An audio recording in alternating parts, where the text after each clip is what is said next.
Bom, gente, estamos aqui na nova aula do nosso curso de Data Science do zero. E nessa aula a gente vai analisar como, na verdade, vamos aprender como analisar a performance de um modelo, né? Como aprender se o modelo está bom ou ruim. Aprendemos de certa forma, selecionar as features e vamos avaliar como verificar se aquele modelo pode ser colocado em produção ou não, tá? Existem diversas técnicas para verificar se o modelo é razoavelmente tem um acerto razoável para ser colocado em produção, tá? Existem técnicas gerais, né? Por exemplo, o F1 Score, matriz de confusão, curva ROC, certo? Para classificação, para regressão, por exemplo, a gente tem o Mean Square Error, o Mean Absolute Error, dentre outros. Então, dependendo do problema, existem métricas diferentes de avaliação do modelo. Então, a gente vai ver avaliação para cada caso, tá? Uma das formas mais simples é usar a acurácia, tá? E a mais usada, tá? Mas existe uma série de problemas de usar a acurácia. A acurácia é basicamente verificar a porcentagem de tuplas que foram classificadas corretamente. Sei lá, 98% das tuplas das linhas foram classificadas corretamente. Mas será que usar só a acurácia é bom? Não, não é. E eu vou falar por quê. Uma outra forma de complementar a acurácia é usar uma coisa chamada matriz de confusão, como vocês podem ver ao lado. Na matriz de confusão, a diagonal tem os valores corretos, tanto os verdadeiros positivos, o que é isso? O modelo detectou que classificou aquele objeto e realmente a classificação está correta, ou o negativo, que ele classificou como não é. Por exemplo, vamos imaginar que eu estou classificando um determinado exame para verificar se tem ou não o risco de câncer de mama. O positivo verdadeiro. O modelo disse, ó, câncer de mama nesse exame. E realmente era. Negativo verdadeiro, não tem câncer de mama nesse exame. E realmente não é. Falso positivo é quando eu digo que tem, mas na verdade não tem. Falso negativo é quando eu digo que não tem, por exemplo, aquela patologia, mas na verdade o paciente tem. Então, a matriz de confusão é uma forma de complementar a acurácia, porque a acurácia sozinha, ela tem uma série de problemas, tá? Outra forma de validar os modelos é usar o cross-validation. No cross-validation, em vez de eu separar os dados em treino ou teste, eu separo os dados, uma parte em blocos, e eu posso testar, por exemplo, treinar com 80% dos dados e testar com 20%. Beleza. Depois eu vou treinar com outros 80%, né? E testar com outros 20%. Eu faço isso até cobrir todos os dados. Então eu treino com todos os dados e testo com todos os dados. Dá uma maior cobertura, né? A gente separa isso também chamado de K-fold, porque a gente separa em bloquinhos, que a gente chama de fold, e a cada rodada, por exemplo, esse aí eu separei em 5 folds, né? Fold de 1 a 5, e a cada rodada eu escolho 4 para treinar e 1 para testar. Então eu faço isso até cobrir todos os dados. Então é uma ideia muito bacana fazer isso.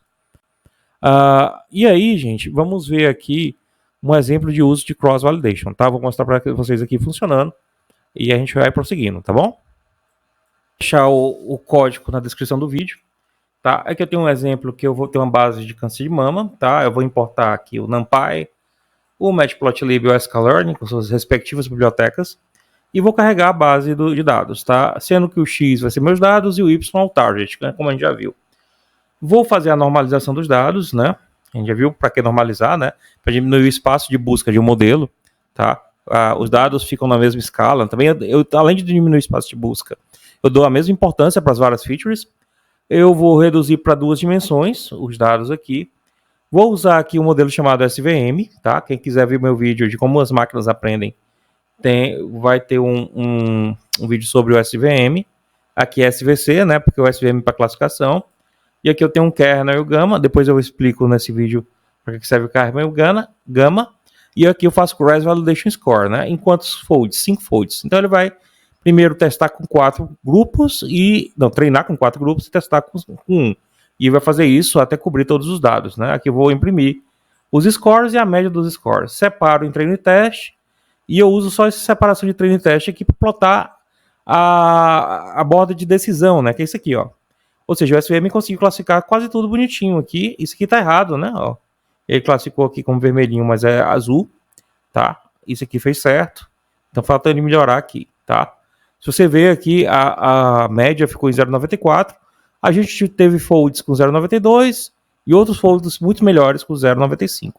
Então a técnica de cross-validation é uma técnica que você pode treinar e testar em todos os dados e vale a pena usar essa técnica, tá? É muito relevante usar essa técnica, tá bom? Vamos lá, vamos continuar, certo?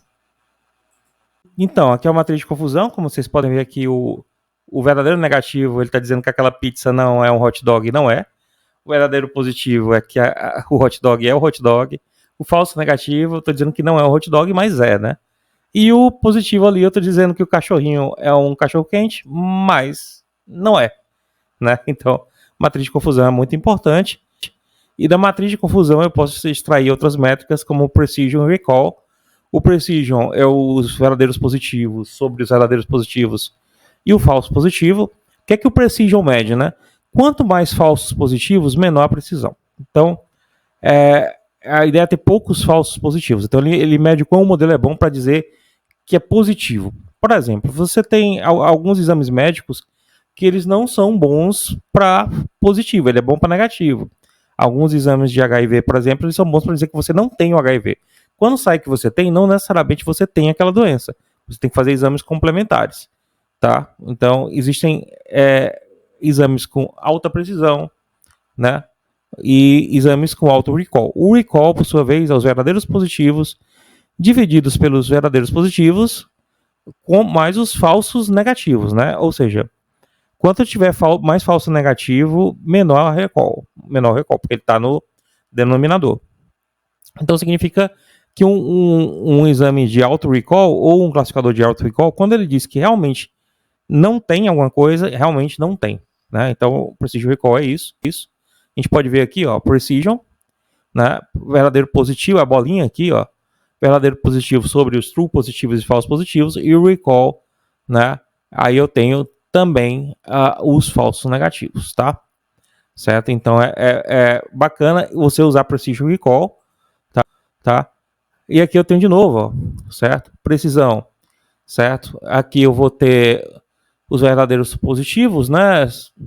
Basicamente, um verdadeiro positivo dividido. A gente já viu que os falsos positivos entram também, tá? Os falsos positivos estão aqui, ó, certo? Então, os verdadeiros e falsos positivos, né? E eu tenho sensibilidade e especificidade. Sensibilidade, eu tenho os verdadeiros positivos, né? Dividido pelos verdadeiros positivos, e aqui eu tenho os falsos negativos. Então, eu tenho que ter pouco falso negativo. Então, sensibilidade é muito parecido com o recall, e a especificidade é bem parecida, mas não é a mesma coisa também, do Precision. Vamos lá. Na especificidade, eu tenho aqui os verdadeiros negativos, dividido pelos verdadeiros negativos, certo? E mais aqui os falsos positivos, né? Se eu tiver muito falso positivo também aqui, a especificidade aumenta, tá? Então ele é bom para verificar se eu tenho pouco falso positivo, tá? Ou seja, a acessibilidade é a razão entre os pacientes doentes com teste positivo e o total de doentes. Resumindo, é a probabilidade de um teste dar positivo em quem realmente esteja doente. E especificidade é a probabilidade de um teste dar negativo em quem realmente não possui a doença. Para frisar, né, o teste com elevada especificidade, se der positivo, aumenta consideravelmente a chance de ter a doença, e teste com elevada sensibilidade, se der negativo, aumenta consideravelmente a chance de não ter a doença, né? E aí, gente, a gente tem uma métrica que usa, que é o F1 Score, que usa as duas, tá? Que é uma métrica que a gente pode usar para verificar. Então, o que é que a gente normalmente tem que medir numa classificação, né? Acurácia, matriz de confusão, Precision Recall, sensitividade, especificidade e o F1 Score, para começar, né? Para você medir a qualidade do modelo.